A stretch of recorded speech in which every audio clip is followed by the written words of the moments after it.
Carl. À bientôt. Toujours un plaisir de vous recevoir. Carl Renaud, notre journaliste ici à Argent. Vous venez d'apercevoir François Tétu, à la mobilière Desjardins. Bonjour. Bonjour, François. Ça va bien? Très bien. C'est quoi ce qu'on peut penser de ça, hein, quand tu départis de tes actifs, quand ça fait rien que 18 mois, ça me donne l'impression que le due diligence n'a pas été bien fait. Pas vraiment. Mais écoutez, ça fut le cas aussi de d'autres entreprises par le passé. On l'a déjà vu dans les technologies également. Donc, parfois, c'est des choses qui peuvent arriver. Qu'est-ce qu'il faut penser de nos financières, des bons résultats financiers? Mais jusqu'à maintenant, sauf peut-être à Laurentienne hier, là, Oui. c'était sous les prévisions, mais pour le reste, c'est à coup de milliards. Là. Donc, Oui, c'est en fait, ça baisse. oui, c'est ça, mais c'est une croissance quand même, si on regarde année sur année, une croissance quand même assez forte. Il y a eu la Banque Royale il y a 2 semaines environ, là, qui est une croissance de 22 la Nationale, 20 la Montréal aussi. CIBC, peut-être, on va dire plus faible, mais quand même respectable, 12,5 Et ça va comme ça, une après l'autre. Quand même des résultats très, très, très bons. On parle pour l'ensemble du secteur. Par contre, il faut comprendre aussi qu'il y a eu quand même une progression de la valeur des actions, du cours des actions de ces entreprises-là au cours là, de l'année. Alors, il y a eu quand même que ce soit, si on les prend un après l'autre, que ce soit Royal ou BNS ou autre, mais BNS, je crois que les résultats, c'est demain. Demain, oui. C'est ça. Alors, BNS, les résultats, c'est demain. Donc, si on prend, par exemple, le cours des actions au cours de l'année 2012... Je vais aller chercher la Banque Royale, tiens. Bon. Il y a eu quand même une bonne progression sur un an. C'est ça. Le cru était à 48,19, on était à 58,59. C'est ça. Donc, même 10 c'est 25 quasiment. c'est ça. Alors, incluant le dividende, un dividende de 4 donc c'est un excellent rendement. Sauf qu'il faut comprendre aussi que je dis pas que le party est fini ou que là, il est 3 heures du matin, on allume la lumière puis la musique arrête de jouer. C'est pas nécessairement ça que je veux dire, sauf que je crois que l'année 2013 va receler de plus grands défis. Alors, quand vous parlez à des gens qui travaillent vraiment sur le terrain au niveau des banques, un des rares départements qui n'ont pas coupé du personnel, c'est le département où, naturellement, ils vont travailler sur des faillites d'entreprises ou des particuliers. C'est pas un département dans lequel ils vont faire des coupures de personnel. Ils s'attendent quand même à avoir une année occupée dans ces départements-là pour l'année 2013. Je parle pas pour les années subséquentes, mais l'an prochain, ça va être un défi. On a vu le CEO de TD aussi là, qui a levé là, le drapeau jaune à quelques reprises. Alors, on a du vent de front. Du vent de front. Et là... Et c'est un contexte macro. Oui, puis éventuellement, il y aura des hausses de taux d'intérêt. Là, peut-être pas pour la prochaine année encore, on est chanceux, mais il y aura des hausses de taux d'intérêt éventuellement. Puis ça risque de faire mal aux banques aussi, parce que contrairement à ce que tout le monde pense, des hauts taux d'intérêt, c'est pas bon pour les banques, ça, habituellement. En fait, c'est que je crois que je vois peut-être pas de baisse prononcée au niveau de la valeur des titres bancaires. Parce qu'il faut comprendre aussi que c'est une question d'offre et de demande. Alors, les titres bancaires canadiens demeurent quand même populaires auprès des investisseurs. Et le fait aussi que vous allez possiblement avoir une sortie de fonds du marché obligataire, des investisseurs qui sont dans le marché obligataire, vers le marché boursier. Et quel est le premier secteur de prédilection des investisseurs habituellement? Bien, ils vont aller vers les banques, les titres à dividendes.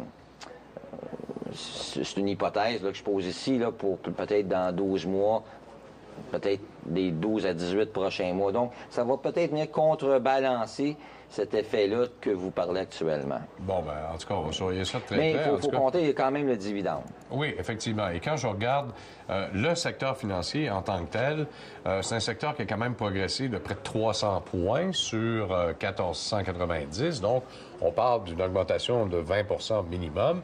Je regarde mon graphique. Si on fait exception de la baisse du mois de mai, c'est quand même relativement exceptionnel. Et sur les 5 dernières années, ben, on remarque que c'est le coup de 2009 là, qui a fait mal. C'est ça. Mais on a quand même repris une bonne portion. Là. Ben, en fait, tout ce qui a été perdu lors de la crise financière a été repris. Lorsqu'on regarde, par exemple, la Banque Royale en 2007, si ma mémoire est bonne, est à 52, a tombé à 25. On a repris. Et maintenant, on est à 58, donc... C'est bon. Merci beaucoup. On poursuit notre discussion avec François Tétu de Mobilière Desjardins. On vient parce qu'on parlait de cinéma. Vous savez, on est ouvert à tous les sujets ici au Canal d'Argent. Mais il faut revenir aussi à notre fondamental. Il faut regarder ce qui est en train de se passer aussi sur le marché européen. On a vu au cours des derniers mois, on est tombé en récession. Hein? On peut le dire comme ça.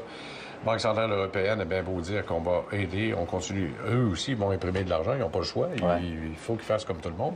Alors, comment on peut, malgré tout, on a réussi à s'en réchapper pas mal cette année-là? Bien, en fait, puis d'ailleurs, c'est un sujet qui a été traité, que j'ai traité, mais que d'autres invités aussi ont traité au cours de l'année. Et ce que je me rappelle, cet été, je mentionnais, il faudrait peut-être le considérer quand même certaines bourses là, qui faisaient des bas. On parlait de bas de 15 ans, dans certains cas de 17 ans. Donc, tu dis, bon, jusqu'où on peut descendre. Et on a eu des rallyes là, dans certains pays. On a vu que l'Espagne, c'était la fin du monde. Et puis, il y a eu un rallye de plus de 20 sur la bourse espagnole à très court terme. Donc, faut comprendre aussi qu'il y a eu un changement jusqu'à un certain point de vision, de politique, parce que c'est difficile de s'entendre, hein, l'ensemble des pays entre eux, de dire, oui, OK, l'austérité, mais il faudra peut-être passer en deuxième vitesse pour se sortir là, des problèmes qu'ils font face. Donc, on a eu quand même un rallye intéressant au niveau là, de... si j'avais parlé du IEV, le S&P Euro 350. Oui. Et il faut comprendre que la composition de cet indice-là, ce sont des multinationales européennes dans différents secteurs de l'économie. Et même encore, il y a des titres qui font partie de cet indice-là qui se négocient à 7 fois les bénéfices projetés dans un cadre de récession. Donc, on ne voit pas de croissance. Donc, une personne, comme j'avais mentionné, qui est patiente, qui veut une certaine diversification de son portefeuille, il faut acheter bas à ce qui paraît, puis vendre haut. Ouais. C'est ce qu'on essaie de faire. Alors, on essaie d'identifier ce qui est bas. Donc, habituellement, une pondération, je ne sais pas d'hypothéquer sa maison puis tout mettre ça sur l'euro 350. Là. Non. Mais, je sais pas, de prendre une pondération de son portefeuille et dire, écoute, là, c'est bas, je diversifie mon portefeuille, c'est un secteur, là, un continent à considérer. L'effet de devise, il faut le considérer aussi. Oui, bien, c'est ça. Écoutez, ça, c'est un autre facteur qui est, je dirais, le facteur de risque le plus grand parce qu'on achète bas actuellement. Sauf que je vous dirais que pour ce qui est de l'année 2013, là, je crois qu'une personne ne ferait pas un mauvais placement. Un mauvais placement. Mais sans tout mettre ses billes là-dedans. Ouais. Des titres, quelques exemples. Téléfonica. Téléfonica, en fait, ont coupé leurs dividendes. Ouais. Téléfonica était très populaire parce que, comme beaucoup de titres d'ailleurs, était un titre qui versait un gros dividende. Alors, le graphique est horrible. On ne voit pas de momentum de hausse actuellement. C'est vraiment, on pourrait qualifier ça de bottom fishing, là, quasiment.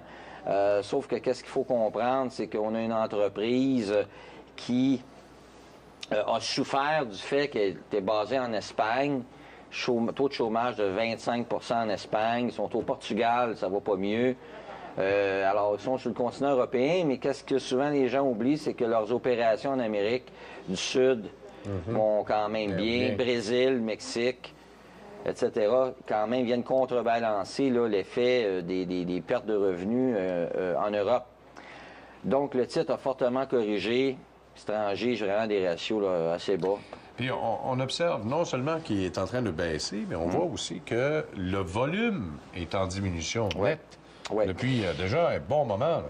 Mais en fait aussi, vous avez des grands détenteurs, si on regarde, que ce soit comme vous avez Franklin Templeton, par exemple, qui a une position dans Telefonica. Brandis Investment aussi a une position dans le titre en question. Sauf que qu'est-ce qu'il faut comprendre, c'est qu'il n'y a pas vraiment il y a moins d'intérêt ou d'activité du côté là, de Telefonica. Bon. On va aller du côté des dragons. Oui, oui. Là, c'est un ETF, par exemple? Oui, c'est un ETF. C'est PowerShare, ça. Oui. PGJ, en fait, c'est ils appellent ça les titres dragons de la Chine. Ouais. Alors, ça, c'est les titres normalement en bonne posture. Bon, en fait, c'est que le marché chinois est un marché étrange. C'est-tu comme les Dog of the Dow du Dow Jones? Non, pas tout à fait semblable, non? Mais ça n'a pas réagi pareil, par exemple. Non, du tout. Ça n'a pas jappé trop fort. Non. Alors, je vous dirais que dans le cas du marché chinois, c'est que c'est un marché particulier. Parce que en Chine, c'est que vous avez un gros investisseur, fonds souverains, et les particuliers. Contrairement en Occident, où ce qu'on a des gestionnaires de fonds communs, de fonds de pension, etc. Vous avez plus de joueurs institutionnels dans le marché. Et la confiance, malgré que l'économie a bien fonctionné, a bien roulé dans les dernières années, la bourse n'a pas vraiment suivi.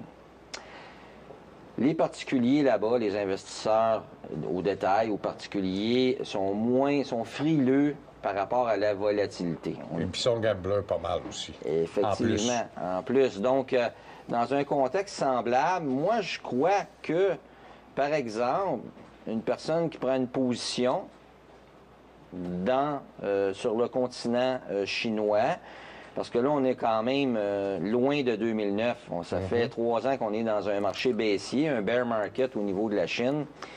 Je crois qu'il y a peut-être une possibilité considérer le marché chinois. Un titre en particulier, China Mobile. Là, on tombe dans la téléphonie. Pourtant, là-bas, ça devrait être une très forte progression. Les Chinois sont friands de téléphones cellulaires. Ouais. Ça en est un, ça. Oui, effectivement. C'est une des compagnies de téléphone mobile qui a connu les plus fortes croissances année sur année. Bon, naturellement, il y a la population aussi qui aide dans tout ça. Sûr.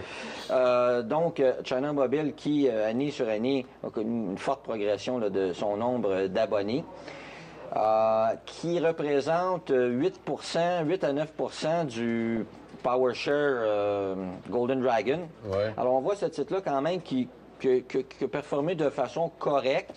Mais on voit quand même que le ETF, ça a été vraiment mauvais. Oui, effectivement. C'était mauvais. Donc, il n'a pas entraîné, contrairement à l'indice des technologies. Apple a entraîné l'indice des technologies, comme on sait. Ça n'a pas été le cas pour China Mobile. Je pense qu'il est en train de le faire descendre un peu. Parlons un peu de la confiance des consommateurs. Puis ça, c'est important aussi parce que plus ta confiance est intéressante chez les consommateurs, mieux ce sera pour les entrepreneurs, les entreprises, et mieux ce sera pour le titre qui suit en bourse. Bon, habituellement, ce qu'on constate... Oui, il y a un écart, mais qu'est-ce qu'on constate? C'est que depuis, et le graphique est sur 4 ans, c'est que les deux allaient de pair.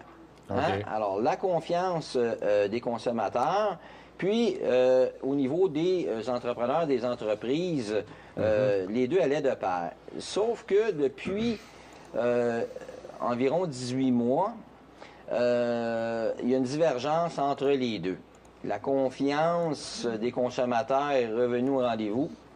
Par contre, au niveau des entrepreneurs, là, on parle aux États-Unis, elle n'est pas là encore. Elle a été à la baisse.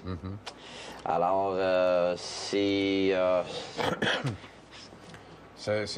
pas de bon augure. On a vu, d'ailleurs, un ISM qui est passé en bas de 50 points. Oui, 50.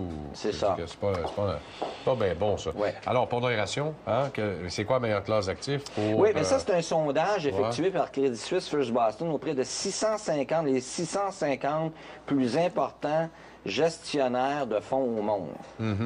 Alors, la question était, dans les 3 prochains mois, quelle est la classe d'actifs qui, selon vous, va performer ou donner la meilleure performance? Et à 45 presque 1 sur 2, c'était les actions. Par contre, c'est que la question numéro 2, c'est est-ce que vous en avez?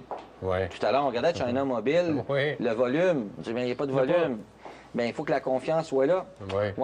Oui, j'ai bien confiance que les actions vont performer, mais non, je garde du cash dans mon portefeuille. Je prends pas. On reste sur le marché monétaire, c'est peut-être plus sûr. Merci François, on vous retrouve plus tard, tout de suite.